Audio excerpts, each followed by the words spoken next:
Ciao a tutti e bentornati in Domotics Duino, io sono Marco e in questo video andiamo a vedere insieme la creazione di tutte le tipologie di oggetti che si possono inserire in una sitemap. Probabilmente spezzerò il video in più parti per non renderlo troppo lungo. Andiamo quindi insieme a creare i primi oggetti sulla sitemap.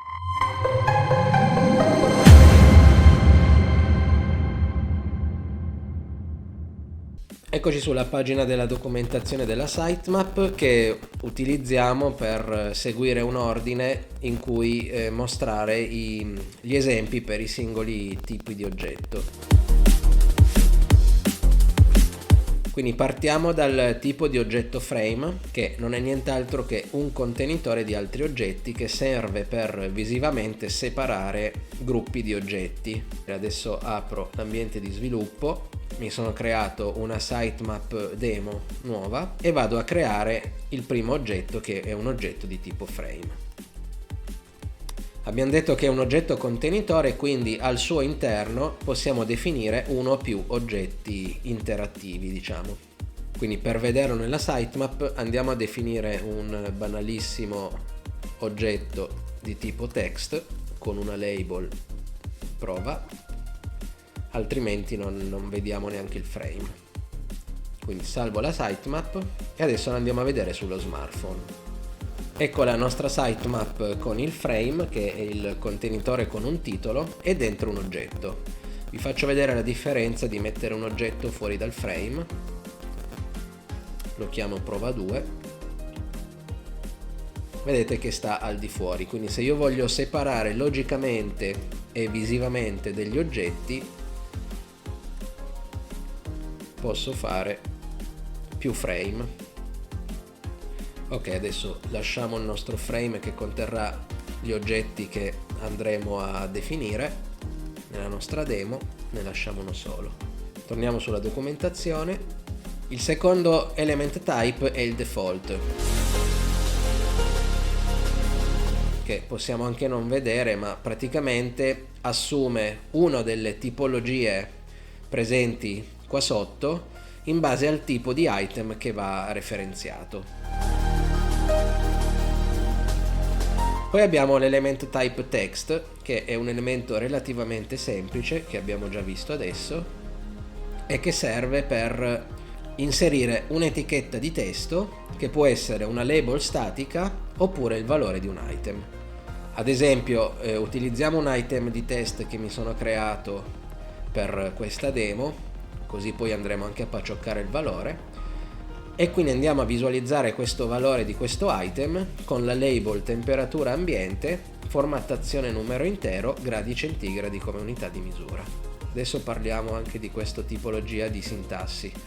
Intanto salviamo questa sitemap e vedete che riaggiornando la sitemap sullo smartphone otteniamo la nostra etichetta con il valore, che ovviamente è dinamico. Adesso cambiamo in tempo reale il valore di questo item. Come lo possiamo fare? Lo facciamo andando sulla console di OpenHub direttamente dal Raspberry. Eccoci sul Raspberry, lanciamo la console, che si lancia con sudo openhub cli console.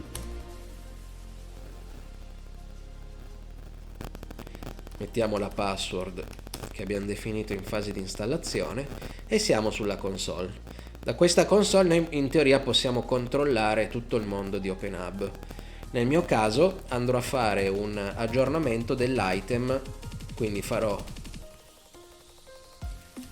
OpenHub send, anzi no, possiamo fare update perché tanto aggiorniamo solo il valore, e gli mettiamo, adesso è 28, gli mettiamo 25.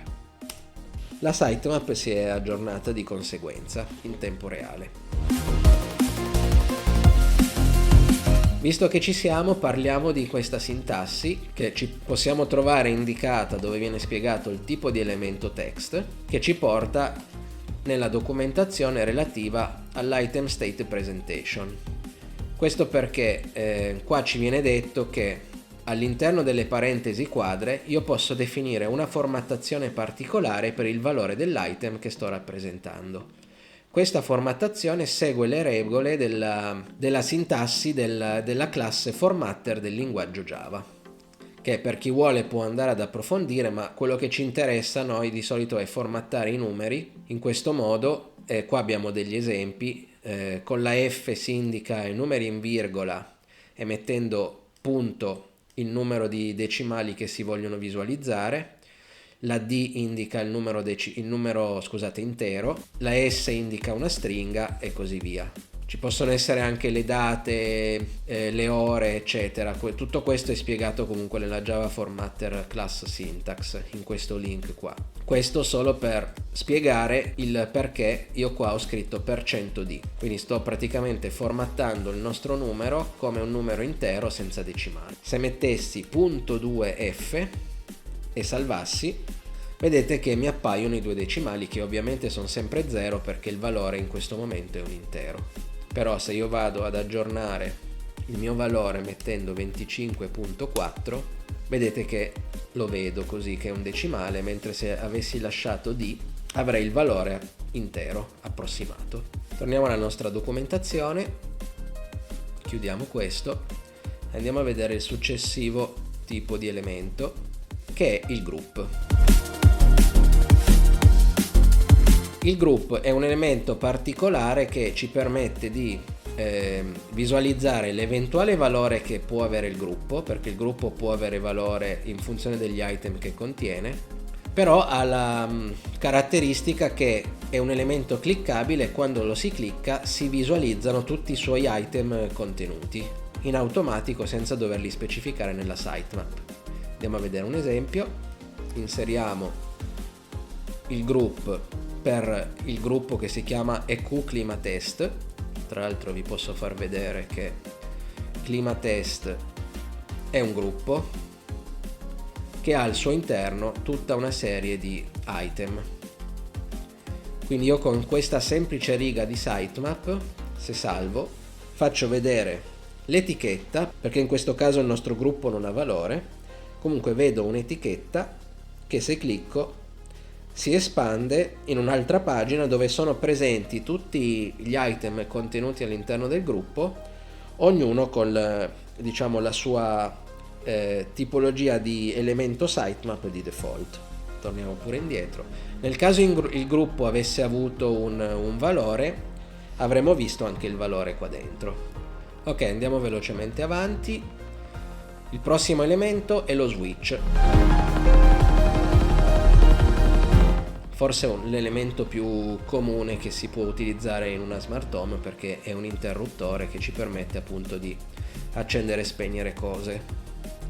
Anche in questo caso andiamo a fare un esempio e mettiamo uno switch su un item che ovviamente è di tipo switch. Andiamo pure a vederlo nella nostra definizione. È questo switch qua e gli lasciamo la sua label. Se salviamo otteniamo l'icona di default dello switch, in questo caso è spento. Se io clicco lo accendo, se riclicco lo spengo, e se faccio un aggiornamento dall'esterno, quindi dalla console, simulando che qualcun altro ad esempio accende una particolare luce e non viene fatto da OpenHub, OpenHub comunque lo recepisce. Quindi forziamo a questo item e mandiamo on. Vedete che si è acceso.